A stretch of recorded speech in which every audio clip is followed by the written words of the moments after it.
Se você ainda usa o RSI só para saber se está em 70 ou 30, provavelmente você está usando muito errado. Ou até pior, você pode estar comprando no topo ou vendendo no fundo, achando que está sendo estratégico. Hoje eu vou te mostrar como o RSI realmente funciona, como os profissionais utilizam e como transformar esse indicador tão simples em uma ferramenta muito poderosa. O RSI é um dos indicadores mais utilizados no mundo todo, mas também é um dos mais mal interpretados. A galera só aprende que se ele estiver acima de 70, o preço está sobrecomprado, e se ele está abaixo de 30, ele está sobrevendido. Mas você tem que entender que o RSI vai muito além disso. Ele mede a força do movimento, a velocidade da pressão compradora ou vendedora e pode até mesmo te antecipar a mudança de movimento. E é exatamente isso que você vai aprender na aula de hoje. Mas antes de começar, se você quer aplicar essa estratégia ao vivo comigo todos os dias, te convido a participar da minha comunidade VIP gratuita. O QR Code está aqui na tela.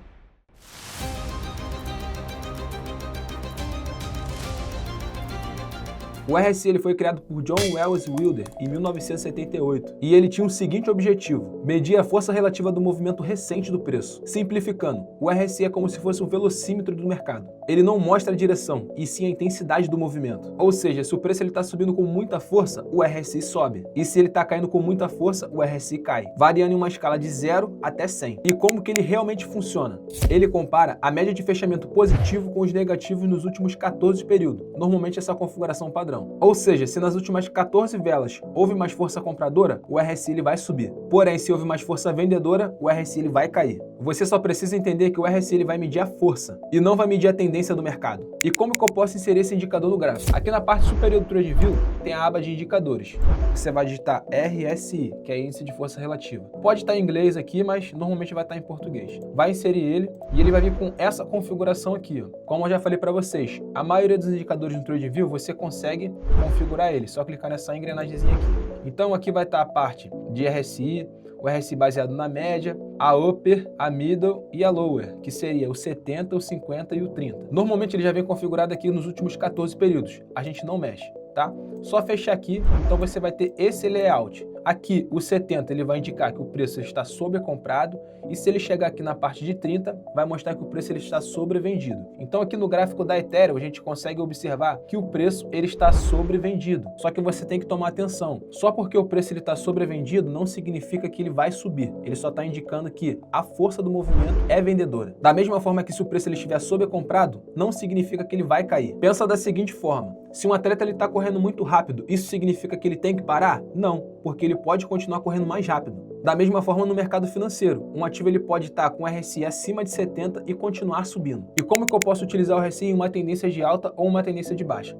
Aqui, continuando no gráfico do Ethereum, a gente conseguiu observar que nessa parte aqui, a partir de julho de 2025, ele cortou a média de 200 para cima. Ou seja, a gente procuraria por operações de compra. Sendo que o RSI ele já estava muito esticado. Nota que o RSI estava batendo 85, 86, chegou até a bater 87. E como que eu posso utilizar a ferramenta do RSI como uma confluência de entrada? A gente consegue observar que o mercado estava fazendo topos e fundos ascendentes, só que quando o mercado ele corrigiu na média de 20, o RSI ele bateu em quanto? Em 50.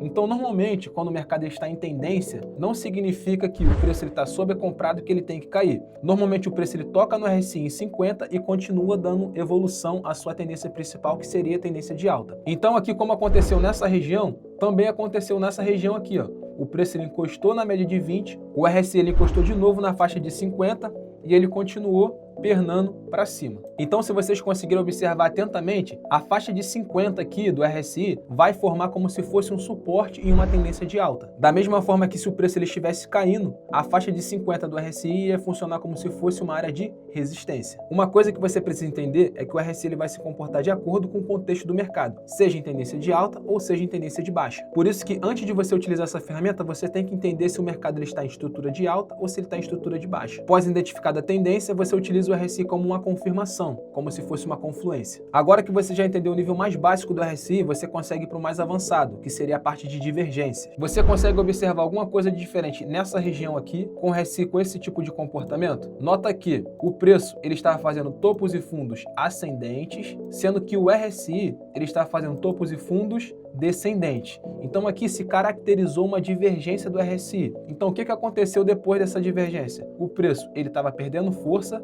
O que aconteceu? Tendência de baixa, reversão de tendência. É óbvio que aqui o preço ele já estava abaixo da média de 200, configurando operações de venda, só que o RSI ele foi mais uma confluência aqui nessa situação para a gente abrir operações de short. Imagina que uma pessoa está subindo a escada, sendo que a cada passo ela está perdendo as forças, ela está ficando mais fraca. E em algum momento ela pode parar. A divergência ela não vai significar uma reversão imediata, e sim como se fosse um alerta de enfraquecimento. E como eu havia falado para vocês, normalmente o RSI ele vai vir configurado como 14, sendo que dá para você mudar, dá para você colocar aqui 9, e aí você vai deixar ele muito mais sensível. Dá para você colocar ele também como 21, que vai deixar ele um pouco mais suave. Então se você vier aqui e colocar 21, você vai deixar o RSI muito mais suave. Eu normalmente utilizo o RSI como 14, então quando você inserir ele no gráfico, ele já vai vir com essa configuração. Mas se você quer deixar ele um pouco mais sensível, coloca ele como 9. Se quer deixar ele um pouco mais suave, deixa ele como 21. Eu particularmente prefiro já deixar com essa configuração de 14. Vai me dar uma base geral do mercado e aí eu não vou ter mais estresse. E como que os profissionais realmente utilizam o RSI? Eles não colocam ele de forma isolada, e sim como mais uma confluência. Então como eu mostrei para vocês, aqui o nosso operacional é segmento de tendência.